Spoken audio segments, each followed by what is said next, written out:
ALEATORY podcast.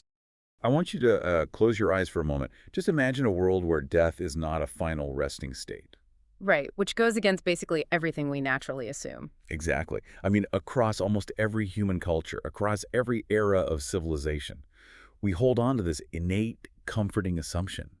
We believe that no matter how chaotic, how violent, or just, how deeply exhausting our mortal lives might be, the grave offers sanctuary. It's a permanent amnesty. Yes, a permanent amnesty. Yeah. You cross that threshold, and the debts of the living world can no longer reach you.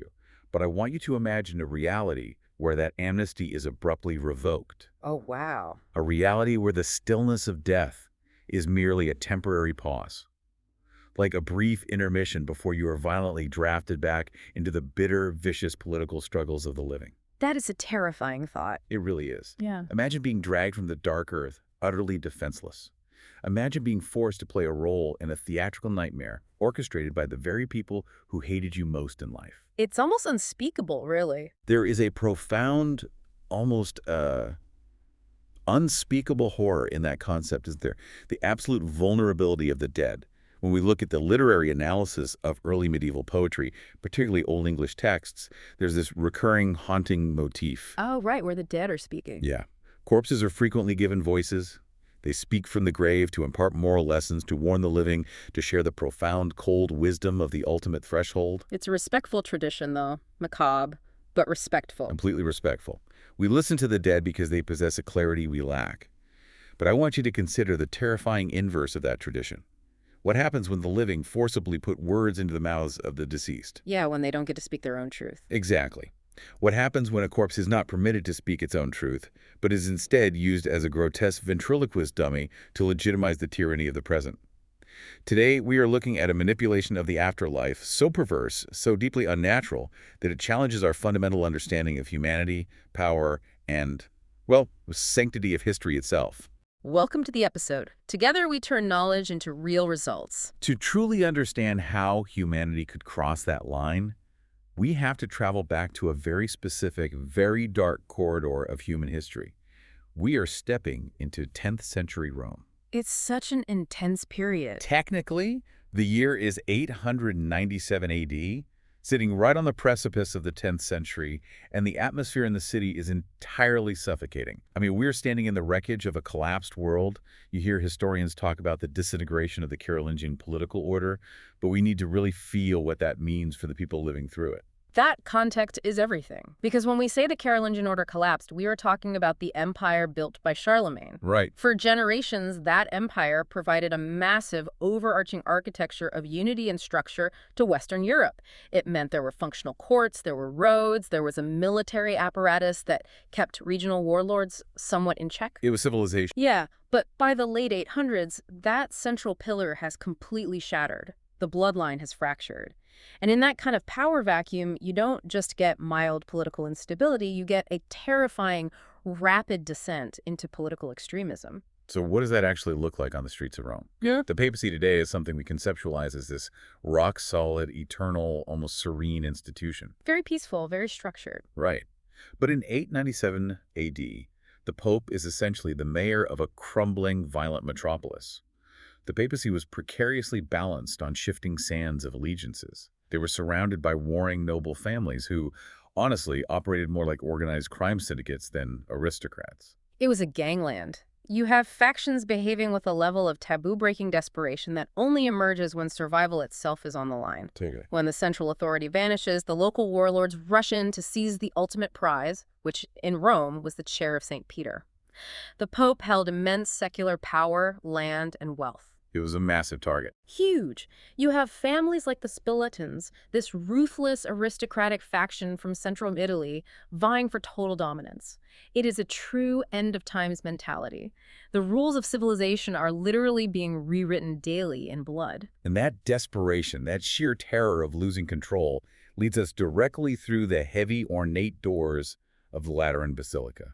I want to paint this scene exhaustively for you because the sensory reality of what happened inside those walls it's almost impossible for a modern mind to comprehend. It really defies belief. You walk into this sacred echoing space. This is a place of ultimate spiritual reverence, built on centuries of prayer. But the air inside is thick.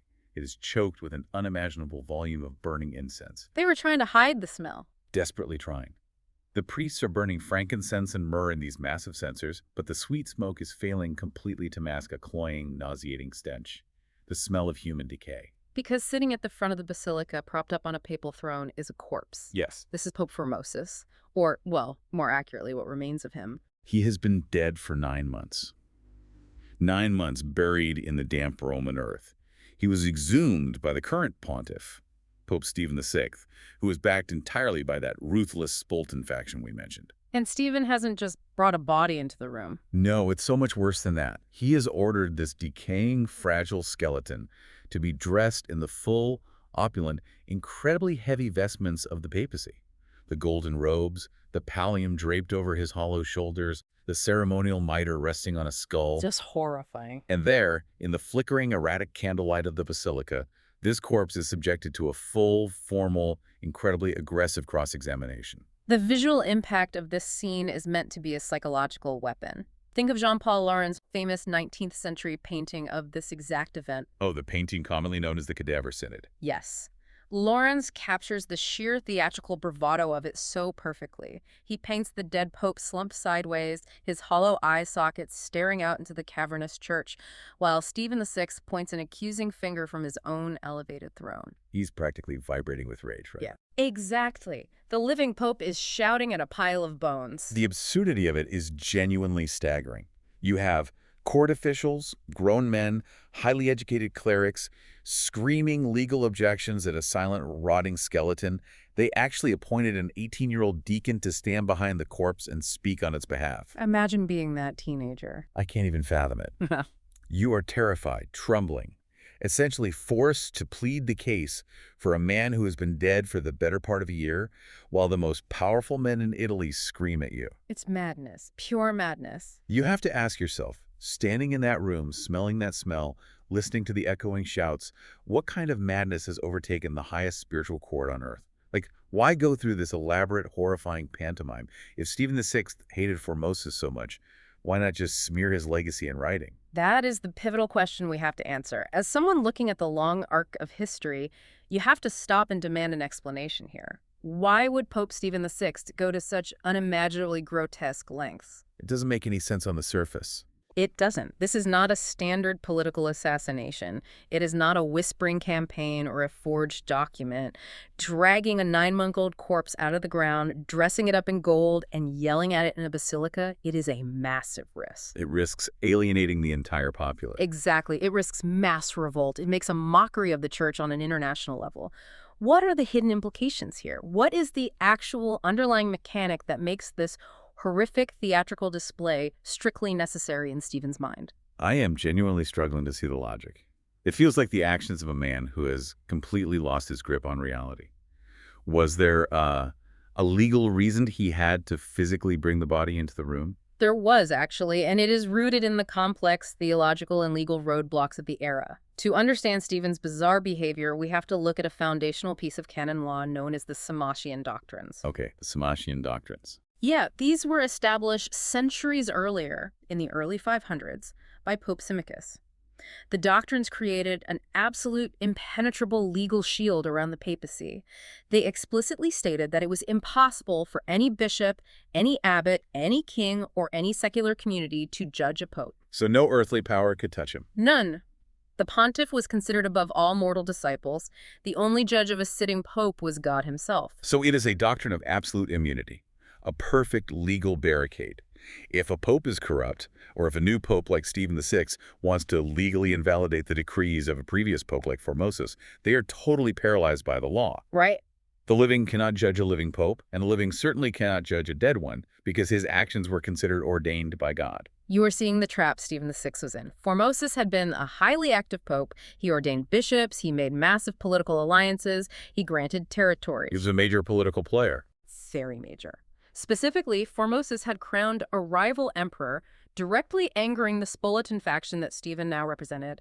Stephen desperately needs to erase the political landscape that Formosus built. He needs those rival bishops gone. It's a clean house. He needs those old alliances legally voided. But every time he tries to undo them, he hits the brick wall of the Samasian doctrines. He cannot judge Formosus. Formosus is legally untouchable. Unless Formosus wasn't actually a pope. And there is the terrifying realization. The Cadaver Synod was not just a blind, raving fit of vengeance. It was a calculated, genius legal loophole. Wow. So by physically putting the corpse on trial, Stephen VI was creating an elaborate legal fiction. He was trying to prove that Formosus had broken church laws prior to becoming pope, thereby rendering his papacy completely invalid. He was asserting an exceptional, completely unprecedented power to judge a predecessor by claiming the predecessor was an impostor all along. That is so twisted. It is. If Formosus was deemed an illegitimate pope, a usurper who stole the throne, then he was never a pope at all. And if he was never a pope, then the Samasian doctrines didn't apply to his memory. Stephen was circumventing centuries of ironclad canon law by exploiting the ultimate, darkest legal gray area. He put the physical remains on trial to retroactively destroy the spiritual and legal authority of the man. This level of metaphysical manipulation is fascinating. We have seen attempts to erase history before in other cultures, but rarely with this kind of twisted legalism. If we look back to ancient Rome, they had a formal practice for this, didn't they? They did. It was called damnatio memoriae, the condemnation of memory. Right. When a Roman emperor was deemed a tyrant by the Senate after his death, they would pass a decree to physically erase him from the world. His name would be chiseled out of every stone inscription, his statues would be decapitated or smashed, his face would be melted off the coinage. It was a state-sponsored attempt to warp the fabric of historical reality, to pretend the person had never existed in the first place. But damnatio memoriae is primarily a physical erasure. It's taking a chisel and scratching a name off a wall. What Stephen VI is attempting with his corpse trial feels infinitely more profound. It is almost like a concept in modern theoretical physics. How do you mean? Think of a black hole. Stephen's trial is an attempt to create a political and spiritual black hole, a retroactive continuity meant to swallow Formosus's entire legacy. Oh, I see where you're going. Yeah. In physics, when a massive star collapses into a black hole, the gravitational pull becomes so intense that not even light can escape. It literally warps the fabric of space-time around it. That is what Stephen is trying to do to historical space-time. He wants to bend reality. He wants the gravitational pull of this guilty verdict to be so massive that it reaches backward through time. He wants it to swallow every decree Formosus ever made, every single bishop he ordained, every blessing he ever gave, pulling all of it into a dark void as if those events never occurred in the timeline. That is a brilliant way to conceptualize it. He is trying to collapse time.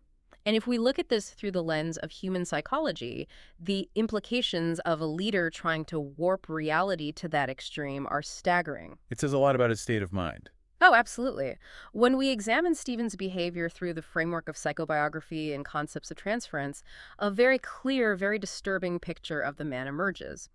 Modern literature on leadership psychology highlights how leaders who are addicted to power will project their own profound insecurities outward. And Stephen is incredibly insecure. He is suffering from a crippling paranoia. He knows his political position is incredibly precarious. The Spolitans are demanding results. The mob is restless. He is terrified of losing his grasp on the papacy. So you're saying he is projecting his own feeling of illegitimacy onto the dead body of Formosus. It is classic transference on a massive, grotesque scale. Stephen is taking his own deep-seated fears, his own gnawing political anxieties, perhaps even his own sins, and he is projecting them entirely onto the defenseless proxy of Formosus's corpse. Because he can control the corpse. Exactly. By conquering the dead man, by physically humiliating the skeleton in front of his court, Stephen is attempting to soothe his own political paranoia. It is a narcissistic defense mechanism played out on the world stage. He is using the dead to self-medicate his addiction to power, trying to prove to himself that he is the one true, untouchable authority. I hear the psychological argument, and the paranoia is obvious. But let me push back on that framing for a second, because I think we might be underestimating the brutal reality of 9th century geopolitics. Okay, let's hear it. Let's look at this from a purely strategic angle. The Carolingian Empire is gone. There is a vacuum of power that is causing literal bloodshed in the streets of Rome every single night. It was a bloodbath, yes. You have heavily armed, warring factions. The Spolitans, the Formosans, the remnants of the old imperial guard, all vying for control of the city. In a vacuum that intensely violent, is it possible that Stephen's extreme theatricality is actually a highly rational, pragmatic move? A pragmatic move to put a skeleton on trial? I mean, come on. Think about it from the perspective of a warlord. He isn't just self-medicating his insecurities, he is aggressively consolidating authority. In a world that only respects and understands brutal power dynamics, putting a corpse on trial is a hyper-rational calculation. How so? It sends a chilling, undeniable message to every single rival in the city. I have the power to conquer even death. The grave will not protect you from me. I can root out my enemies from beyond the veil. That's dark. Right. If you are a rival faction watching this spectacle, you fall in line immediately out of sheer terror. It is a ruthless pragmatist's masterstroke to stabilize a fractured Rome by demonstrating absolute, limitless dominance. Okay, I understand the Machiavellian logic you are applying there. It sounds like a shrewd move for a secular tyrant, but we have to fundamentally dismantle that argument because it ignores the actual worldview of the 10th century. In what way? You are looking at it as a secular political maneuver, but you are totally ignoring the theological chaos, the absolute spiritual devastation that this so-called masterstroke unleashed on the common populace. Explain that to me. Why wouldn't it just terrify them into submission? Because it did far more than terrify them politically. It threatened the eternal spiritual security of every single living person in the empire. You have to understand the Catholic theology of the time. Right, the stakes were literally eternal. For a person living in the Middle Ages, your entire existence, your salvation, your ability to avoid eternal agony and hellfire was predicated entirely on the validity of the sacraments. Baptism, the Eucharist, last rites. Those sacraments are not just symbolic, they are literal lifelines to God. And they have to be administered properly. Yes, they can only be administered by a validly ordained priest. That priest must be ordained by a valid bishop, and that bishop must be sanctioned by a valid pope. It is the unbroken chain of apostolic succession. A direct line of spiritual authority stretches all the way back to St. Peter. Exactly. The chain must be unbroken. Now, think about what Stephen's actions actually imply. If a pope, the vicar of Christ on earth, can be retroactively declared a usurper, if he can be stripped of his holy standing after his death, what happens to that unbroken chain? It shatters. It shatters completely. If Formosus was not a real pope, then the dozens of bishops he ordained over his years in power were never real bishops, which means the hundreds of priests those bishops ordained were never real priests. And here is where the horror hits the common person. It means the peasant who received communion from that priest received nothing but empty bread. Wow. It means the baby they baptized last week was not cleansed of original sin. It means their dying mother who received last rites from that priest was not absolved, and she went straight to purgatory or hell. Oh, wow. The ripple effect of that is unimaginable. It is an existential nightmare for the entire population. By trying to secure his own short-term political power, Stephen VI weaponized the afterlife and introduced a virus of existential doubt into the entire Christian world. No individual could ever be certain of their salvation again. Because if the past can be changed, If the past can be altered by the present, then no sacrament is safe. It is not hyper-rational geopolitics, it is theological insanity. Stephen was willing to burn down the entire spiritual foundation of Europe, risking the souls of millions, just to secure his own temporary throne. that is a staggering perspective. The collateral damage of this trial isn't physical, it's eternal. He is playing a political game, but the chips he is gambling with are the souls of his citizens. Exactly. So we have this intense, tragic collision of psychological projection, desperate political strategy, and catastrophic theological fallout. Let's ground ourselves back in the Basilica and look at how this dark law actually plays out to its conclusion. Back to the trial. The Cadaver Synod proceeds. The dead Formosus is cross-examined by the shouting clerics. His trembling teenage deacon predictably fails to mount any sort of coherent defense against the most powerful men in Rome. Poor kid never stood a chance. And the inevitable happens. The corpse is officially found guilty of all charges, primarily perjury and violating church law, by allegedly coveting the papacy while serving as a bishop in another region. And a guilty verdict of this magnitude requires a physical punishment. It demands a demonstration of that brutal projection of power you mentioned earlier. The execution of the sentence is deeply, viscerally symbolic. It is designed to physically undo the papacy. First, they strip the sacred people vestments off the rotting body. They tear away the golden robes, ripping away the visual markers of his authority. Stripping him of his dignity. They dress the skeleton in the coarse, rough haircloth of a layman, reducing him from the vicar of Christ to a common sinner. And then comes the most violent, deliberate detail of the entire spectacle. They take a blade, and they violently sever the 3 fingers of his right hand. The thumb, the index, and the middle finger. Why those 3 specifically? Those are the specific fingers a Catholic priest or pope uses to give blessings. They are the fingers used to consecrate the host during the Eucharist. By cutting them off, Stephen is literally, physically amputating Formosus's spiritual utility. He is severing his connection to the divine. Yes, erasing his ability to interact with God even in the memory of the Church. And finally, to complete the degradation, his mutilated body is dragged out of the basilica, pulled through the dirt streets of Rome, and tossed into the swirling waters of the Tiber River. Like garbage. The Tiber was the ultimate resting place for Rome's disgraced enemies, a tradition going back to the ancient emperors. The damnatio memoriae is complete. The black hole has swallowed him. Or so Stephen VI confidently believed. He thought he had rewritten history. He thought he had secured his power forever by dominating the past. But you can't just delete reality. No, history, as we know, has a fierce, almost biological immune system when it comes to this kind of absolute tyranny. The narrative of the Cadaver Synod doesn't end with the river. It ends with a massive, violent backlash and an incredible sense of poetic justice. The aftermath is just as chaotic and wild as the trial itself. You would think Stephen's public display of absolute dominance would cement his rule, as we discussed earlier. You'd think so if you were only looking at the surface level of fear. Right. But the extreme desecration of the corpse completely destroyed whatever public support he had left. That psychological terror you mentioned, the breaking of the sacramental chain, the fear of damnation, it backfired entirely. The people were horrified. The people of Rome were not just terrified into submission. They were profoundly, dangerously revolted. Yeah. They felt their city and their faith had been polluted. And almost as if reflecting the mood of the city, the Tiber River itself seemed to reject the act. In a stunning, rapid reversal of fortune, Stephen's reign collapses almost immediately after the synod. The Roman mob, the very people he sought to intimidate with his display of power, rises up against him in a fury. They just couldn't take it anymore.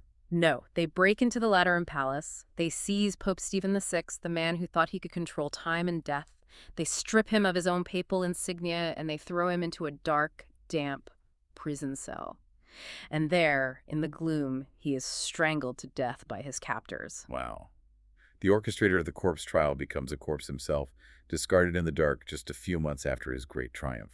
It is the ultimate tragic irony of hubris. He created a world where violence against the papacy was acceptable, and that violence consumed him. Live by the sword, die by the sword. Exactly. And to add an eerie, almost supernatural coda to this entire saga, the story of Formosus's body doesn't end in the murky water of the Tiber. What happens? According to the chronicles of the time, a monk from the monastery of St. Acontis, a man living a quiet, secluded life near the river, experiences something extraordinary.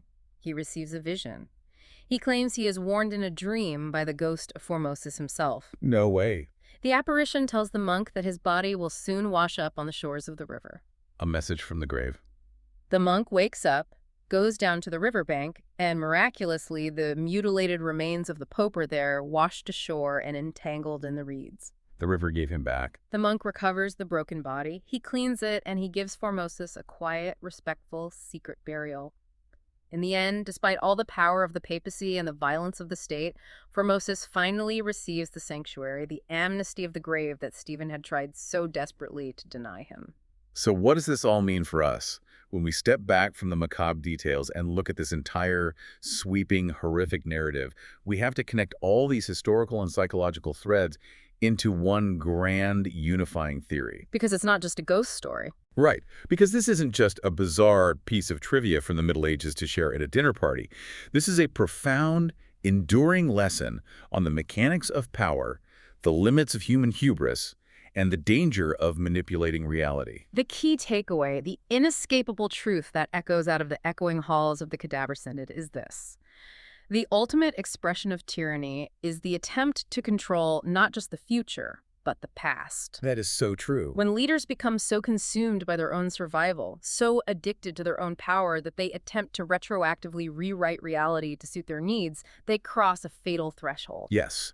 When you weaponize your own foundational doctrines, when you willingly desecrate your own history and the spiritual security of your people for a short-term political gain, you inevitably destroy the very ground you stand on. Stephen VI is the perfect example of that. Stephen VI thought he was destroying Formosus. He thought he was erasing a rival. But he was actually destroying the sanctity of the papacy itself. By proving that a pope could be delegitimized, he eroded the very belief system that gave him power in the first place, ensuring his own violent downfall. It forces us to look inward, and I want to leave you, listening right now, with a final provocative thought to mull over long after this audio documentary ends. We have been examining the grand, sweeping stage of geopolitics and history, but these dynamics play out in our own personal lives on a micro scale. How so? I want you to ask yourself, what are the metaphorical corpses that you are keeping hidden in your own life? Are there histories, past mistakes, former relationships, or even former younger versions of yourself that you are attempting to retroactively erase? Are you putting your own past on a fake trial to justify the actions you are taking today? Are you twisting your own history so you don't have to face the reality of who you were? Think about the implications of that. Because true power, true psychological resilience and authority over your own life comes not from burying the past or mutilating it to fit your current preferred narrative. It has to be faced. It comes from looking at that history clearly, acknowledging its reality, and understanding the difficult lessons it is trying to impart. Do not let the tyrant within you put your own history on trial. The past cannot be changed, but it must be understood. I am so deeply grateful to you for giving us your time today to explore this dark corridor of history. It is a heavy journey into the extremes of human behavior, but an absolutely essential one. If you found value in this exploration, we warmly ask that you like, share, and subscribe to the channel to support our exhaustive intellectual explorations. Check the description below for reference links and more information. Until next time, keep elevating your mind.